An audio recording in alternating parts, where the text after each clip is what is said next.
Hello students, good morning. Welcome to your civics class. So let's continue the chapter South Asian Contemporary World, page number 94. Positive aspects of Indo-Pak relations. Agreement on several main issues. Both India and Pakistan are nuclear powers, so there are some positive aspects in between India and Pakistan relationship. Both India and Pakistan are nuclear powers. We know there are no winners in nuclear war. A few agreements were reached between the two countries to improve their bilateral relations. So कुछ agreement हुआ था दोनों countries के बीच में जिसमें कुछ positive aspect भी निकले थे. Like first, in February 2005 India and Pakistan agreed to open Srinagar Muzaffarabad bus service. फरवरी 2005 में इंडिया और पाकिस्तान के बीच में ये एग्रीमेंट हुआ था कि श्रीनगर और मुजफ्फराबाद के बीच में बस सर्विस स्टार्ट की जाएगी. Second is the SAARC nations including Pakistan signed the South Asian Free Trade Agreement SAFTA. So जो South Asian Free Trade था उसको भी पाकिस्तान ने साइन किया था. Third, in September 2006 the countries reached an agreement on instituting a joint anti-terror mechanism and resumed the composite dialogues. The joint anti-terror mechanism was set up in November 2006. So एक anti terror mechanism भी setup हुआ था in सितंबर 2006. Next, restoration of democracy in Pakistan in 2008. जो democracy थी वो पाकिस्तान में फिर से रिस्टोर की गई थी, फिर से स्टार्ट की गई थी इन 2008. Next, in July 2011, the foreign ministers of India and Pakistan met in New Delhi. They issued a joint statement which spoke of enhancing trade between the two countries and implementing more confidence-building measures. Pakistan military provides training and protections to the militants because it wants them as tools against India and the United States. So now relationship between the India and Pakistan. Bangladesh is worried about sharing of river waters, concessions in trade and extractions of its natural gas, whereas Indian government was being unhappy with influx of Bangladeshi immigrants, terrorist camps in Bangladesh and insurgent groups like ULFA and Manipur's Liberations Fronting causing terrible damage in the now north-east. So India Bangladesh के बीच में जो relationships थे वो कुछ हद तक week हो गए थे बिकॉज बांग्लादेश वरीड था कि इंडिया जो है अब उनसे उनके रिवर वाटर को शेयर करेगी, जो ट्रेड है उसमें कंसेशन होगा, जो नेचुरल गैसेज है उसका भी एक्सट्रैक्शन ज़्यादा से ज़्यादा होगा. एंड इंडियन गवर्नमेंट क्यों वरीड थी? बिकॉज बांग्लादेश से बहुत सारे पर्सनस माइग्रेट होकर के आ रहे थे इंडिया में, टेररिस्ट अटैक्स हो रहे थे और इस टाइप से बहुत सारी ऐसी चीज़ें थी जिससे इंडिया एंड बांग्लादेश के बीच में जो रिलेशनशिप थे वो वीक हो रहे थे. Let us examine some of these issues in detail. So ये सारे पॉइंट्स अब डिटेल में हैं. Next is areas of mutual interest between the two countries. Then जिससे इंडिया एंड पाकिस्तान के बीच में कुछ पॉजिटिव एस्पेक्ट थे, उसी तरह बांग्लादेश एंड इंडिया के बीच में भी कुछ पॉजिटिव म्यूचुअल इंटरेस्ट थे.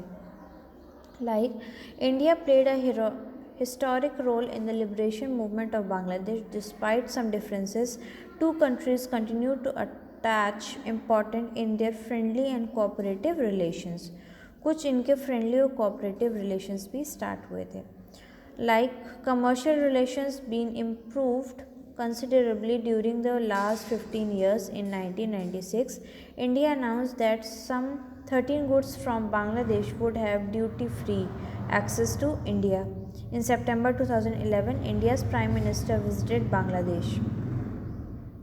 सो कुछ आइटम्स की जो ड्यूटी पे की जाती थी, जो टैक्सेस पे किए जाते थे, उसको ड्यूटी फ्री करके, टैक्स फ्री करके ट्रेड कर सकते हैं. Second is regarding disaster management, that is damage cause by the floods and cyclones. The two nations regularly cooperated with each other. जो कि फ्लड्स और साइक्लोन्स के जो डिज़ास्टर मैनेजमेंट प्रोग्राम्स थे इसमें भी दोनों कंट्रीज़ ने साथ में इसका कोऑपरेट किया। Third, the two countries have agreed to resolve the border issue. जो बॉर्डर इशूज़ थे उस पर भी दोनों कंट्रीज़ ने उसको सॉल्व करने के लिए अग्री किया। Since Sheikh Hasina took over as Prime Minister in January 2009, Bangladesh actively cooperated with Indian security agencies to destroy the base camp of the insurgent groups. So जो शेख हसीना थे उन्होंने प्राइम मिनिस्टर जब उन्होंने charge लिया था इन जनवरी 2009, सो बांग्लादेश ने भी इंडिया के जो सिक्योरिटी एजेंसीज थे जो डिस्ट्रॉय कर दिए थे कैंप में, उसको भी मैनेज किया था, सॉल्व किया था। Next is India and Nepal.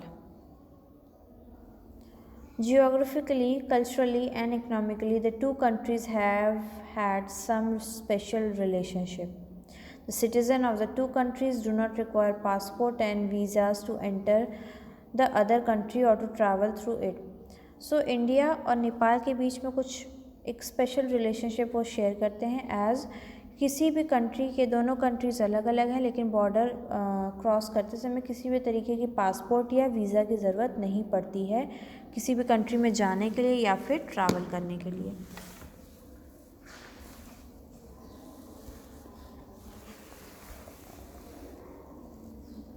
Major causes of tension. So what are the major causes of tension? Despite these natural links, the two countries have some dispute in the past. कुछ ऐसे भी points थे जिस पे dispute create हुआ था in the past between India and Nepal. First, India mist have a natural inclination towards China. India के जो नेपाल के जो माइस्ट पार्टी थी उनका एक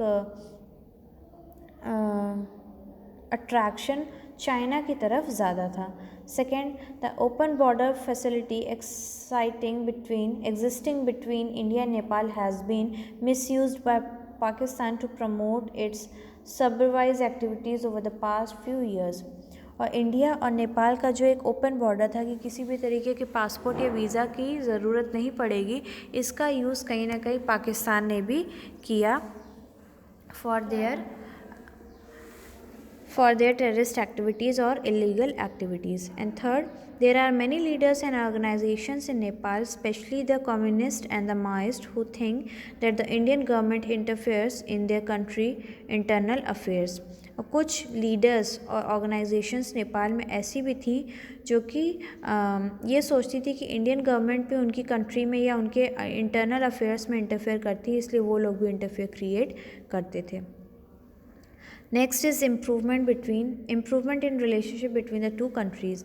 सो कुछ इसके बाद इम्प्रूवमेंट भी होने लगे थे नेपाल और इंडिया के रिलेशनशिप्स में। Like first, India has contributed to the development efforts of Nepal by undertaking several development projects in the areas of health, education, science and technology. So India ने बहुत ज़्यादा contribute किया था development projects में which are going to take place in Nepal in the areas of health, education, science and technology. Second, drafting a new constitution and implementing the peace process are currently Nepal's main concerns. सो एक नया constitution form करना, उसमें implement करना जो कि piece को और बढ़ावा दे, ये नेपाल में सबसे बड़ा कंसर्न था और इंडिया ने इस टास्क में बहुत ज़्यादा नेपाल की हेल्प की थी। Next is the relationship between the India and Sri Lanka. This we will continue in our next class.